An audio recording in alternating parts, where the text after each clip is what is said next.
Hello everyone, কেমন আছেন সবাই? আশা করি সবাই অনেক ভালো আছেন। সো ভিডিওর দুপাশে যাদের দেখতে পাচ্ছেন এরা হচ্ছে বাংলাদেশের টপ ইউটিউবার। ওয়েল, এপাশে হচ্ছে স্যাম ভাই এবং এপাশে সোহাগ ভাই। আপনি জানলে অবাক হবেন যে এরা দুজনেই গ্রিন স্ক্রিনে ভিডিও শ্যুট করে। ওয়েল, আমরা তাদের ভিডিওতে যে ব্যাকগ্রাউন্ডগুলো দেখি এগুলো সব কিছু গ্রিন স্ক্রিন।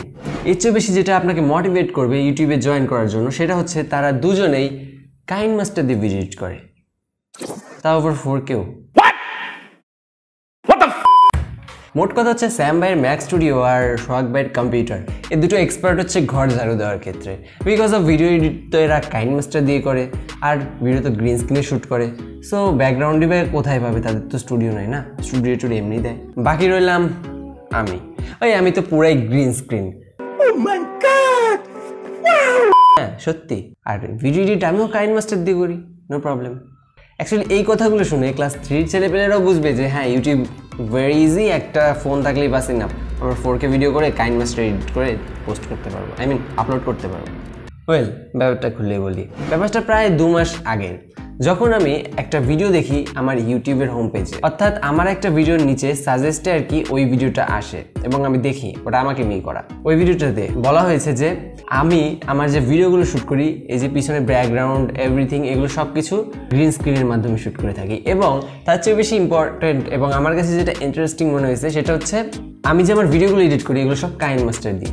ওয়েল, আমার মাথাটা ঘুরে গেছে যে কি বলে ভাই, কাহা সে আতে? আপনারা যারা আমার ভিডিওগুলো দেখেন তারা ম্যাক্সিমাম মানুষই জানেন যে আমার ভিডিওগুলো কিন্তু সবকিছু 4K-তে হয়। তোমার যে এক্সপেক্ট রেশিওটা আমি মেনটেন করছি এটাও কিন্তু 4K-তেই রেকর্ড করা হয়। আমার জাস্ট কয়েকটা ভিডিও বাদ দিয়ে আমার ম্যাক্সিমাম ভিডিওগুলো কিন্তু এখন বর্তমানে 4K-তে শ্যুট হয় এবং 4K-তে এডিট হয় এবং 4K-তেই আপলোড হয়। আমি জানি না কাইনমাস্টারে 4K সাপোর্ট করে কিনা, আর মোবাইলে সেই 4K ভিডিওগুলো কি প্রসেস করতে পারবে কিনা এডিটের সময় কাইনমাস্টারে যদি সাপোর্ট করেও থাকে, আমি রিয়েলি বুঝতে পারছি না কিছু। লিটারালি আমি পাগল হয়ে গেছি ওই ভিডিওটা দেখে, যে আমার ব্যাপারে জানে না কিছু, আমি কিভাবে ভিডিও শ্যুট করি কিচ্ছু জানে না, অথচ আমাকে নিয়ে ভিডিও বানিয়ে মানে সেই লোকটা বলছে যে সে যদি পারে তাহলে আপনি কেন পারবেন না। Wow, that's really great. এই ভিডিওতে সোহাগ ভাই এবং স্যাম ভাই এই দুজনকে নিয়ে আসার কারণটা কি? কারণটা হচ্ছে ভিউজ বাড়ানোর জন্য একটু। বিকজ অফ আমার ভিডিওতে যে রেগুলার ভিউজ আসে সেটা অ্যারাউন্ড 100 থেকে 200-র ভিতরে সীমাবদ্ধ থাকে। ভিডিওটা অ্যাকচুয়ালি আমি দেখেছিলাম 2 মাস আগে, তখন সেটার ভিউ ছিল মাত্র 4-5। সেটা আমি গায়ে নেইনি, বানিয়েছে ব্যাপার না, ওর ভিডিওতে ভিউজ আর কতই আসবে। ওয়েল, কিন্তু লাস্ট নাইট আমি কালকে রাতে সেই ভিডিওটার ভিউজ দেখি 800। Can you imagine that? 800 views ভাই, আমার মাথা ব্যথা শুরু হয়ে গেল। আমার রেগুলার ভিডিওতে 800 ভিউজ আসে না, বাট ওই ভিডিওতে 800 ভিউজ আসছে। দেন আমি আজকে সকালে ওকে ফোন করছি এবং ফোন করে বলছি ভাই এটা কি ভিডিও বানাইছেন, এটা প্রাইভেট করে দেন, এটা টোটালি রং, আর এভাবে আমাকে নিয়ে ভিডিও বানান। পরে এই নিয়ে অনেক কথা হওয়ার পরে তারপর অবশেষে সে রাজি হয়ে ভিডিওটাকে প্রাইভেট করে এবং আপাতত প্রাইভেট করে রেখেছে। আমি বলেছি ভিডিওটা ডিলিট করে দিতে, আই হোপ যে ডিলিট করে দেবে, সে অত্যন্ত ভালো একজন মানুষ।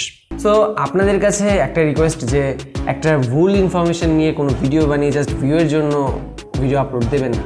অ্যাকচুয়ালি তার যে ভিডিও, সেই ভিডিও দেখলে ক্লাস 3 থেকে 5-এর যে ছেলেমেয়েরা আছে এরাও কিন্তু ইন্সপায়ার হবে ইউটিউবে আসার জন্য, যে একটা ফোন দিয়ে জাস্ট ভিডিও শ্যুট করবো এবং কাইনমাস্টার দিয়ে এডিট করে আপলোড করে দেবো, হয়ে যাবে, আর পড়াশোনা তো নেই। সো এই জন্য আর কি ভিডিওটা বানানো। আর স্যাম ভাই এবং সোহাগ ভাই দুজনকে আর কি নিয়ে থাম্বনেইলে বসানোর কারণটা হচ্ছে ভিডিওতে যেন ভিউজটা একটু বেশি আসে। ওয়েল, ভিডিওর ফার্স্টে যে বলেছিলাম স্যাম ভাই এবং সোহাগ ভাই দুজন গ্রিন স্ক্রিনের ভিডিও শ্যুট করে, ব্যাপারটা কিন্তু তা মোটেও নয়। স্যাম ভাই এবং সোহাগ ভাই দুজনেরই স্টুডিও রয়েছে এবং দুজনেই স্টুডিওতেই শ্যুট করে এবং কাইনমাস্টার দিন না ভাই। স্যাম ভাই ম্যাক স্টুডিওতে আশা করি কম্পিউটারও রয়েছে, এখন কি সে এডিট করে সবসময় জানি না তো, আর সোহাগ ভাই কম্পিউটার এডিট করে, মেবি, আই নো দ্যাট, যতদূর পর্যন্ত জানি আর কি, তাদেরকে আমি অনেক আগে থেকে ফলো করি। ওয়েল, এখন আমার ব্যাপারটা, আমার যে পেছনে ব্যাকগ্রাউন্ড রয়েছে এটা অরিজিনাল ব্যাকগ্রাউন্ড। এখানে আমার যে কম্পিউটার রয়েছে এটাও অরিজিনাল। আমার কম্পিউটার দিয়েও ঘাস কাটা হয় না, রুম ঝাড়ু দেওয়া হয় না, ভিডিও এডিটই করা হয়। সো আমি সবাইকে একটা রিকোয়েস্ট করবো যারা নতুন ইউটিউবে আসছেন, যে কোনো বড় ক্রিয়েটর বা যে কোনো ক্রিয়েটরকে নিয়ে কোনো ধরনের ভিডিও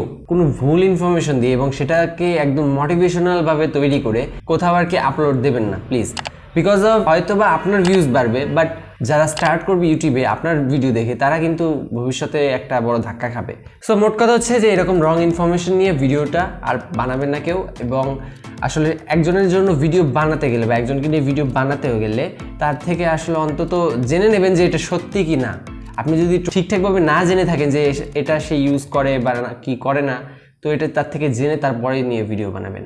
ওয়েল, আরেকটা কথা যেটা বলতে হয় সেটা হচ্ছে আমার ভিডিওতে গ্রিন স্ক্রিনের যে ব্যাপারটা আছে অর্থাৎ ব্যাকগ্রাউন্ড চেঞ্জের, এটা আসলে খুবই কম। আসলে 2-1টা ভিডিওতে আমি সেটা ইউজ করেছি, এর বাইরে আর একটাতেও না। আর সেটা আমি অ্যাডোবি প্রিমিয়ার প্রোতে করেছি, মোটেও কাইনমাস্টারে না। বিকজ অফ কাইনমাস্টারে আমার জানার মতে 4K ভিডিও সাপোর্ট করা মাথার উপর দিয়ে যাবে। সো এই ছিল আজকের ভিডিওটি ভালো লাগলে অবশ্যই লাইক করবেন অ্যান্ড ভিডিওটা অন্তত শেয়ার করবেন, কারণ হচ্ছে ওখানে ভাই 800+ ভিউ ভাই, আমার মাথা ঘুরছে। ভিডিওটা শেয়ার করুন নাও। সো পুরো ভিডিও জুড়ে ছিলাম আমি সৌরভ, দেখাবেন নতুন কোনো ভিডিওতে। অ্যান্ড ততক্ষণ পর্যন্ত ভালো থাকবেন, সুস্থ থাকবেন। আজকের মতো বিদায়।